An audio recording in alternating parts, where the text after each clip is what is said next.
Sir मैं ये कहना चाहते हैं कि आज कई सारे सवाल उठ रहे हैं हमारी देश की फॉरेन पॉलिसी को लेकर।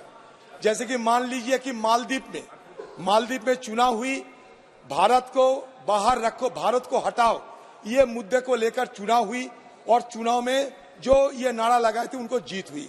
सर अभी मालदीव की हालत इस तरीके की होने की समय हमें ज्यादा ध्यान देना चाहिए था, क्योंकि सर ये एक स्ट्रेटेजिक आइलैंड है।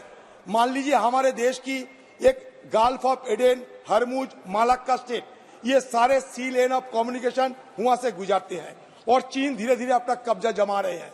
सर ये तो गए लक्षद्वीप के बारे में। सर आइए कतार में हमारे 8 नेवी मैन वहां फांसी की कतार में खड़े हुए हैं, क्या करते हैं सरकार हमें पता नहीं। आइए सर पीओके में, पाकिस्तान ऑक्युपाइड कश्मीर में, वहां सर क्या होते हैं, चीन और पाकिस्तान मिलकर कॉरिडोर बना रहे हैं।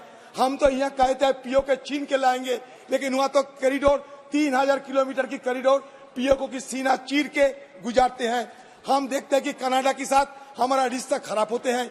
यूएसए की तरफ से एक बात आई कि the US justice department announced in November that it had arrested a man who allegedly was working to assassinate someone else, and ये कहा गया कि हमारे विदेश मंत्रालय से किसी को मेमो भेजा गया।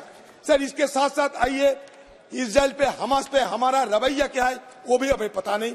सर इसलिए बड़े अद्भुत स्थिति होते हैं जहां हमारे फॉरेन अफेयर्स के बारे में जानकारी नहीं मिलती। इसलिए जयशंकर जी, लेकी जी है, हम चाहते हैं कि एक बार खुलेआम फॉरेन पॉलिसी को लेकर सदन में चर्चा हो, क्योंकि हम अंतिम चरण में पहुंच गए हैं। मोदी जी की ये सेकंड जमाने के अंतिम चरण में एक बार एक्सटर्नल अफेयर्स के बारे में सदन के अंदर विस्तार से चर्चा करना जरूरी है।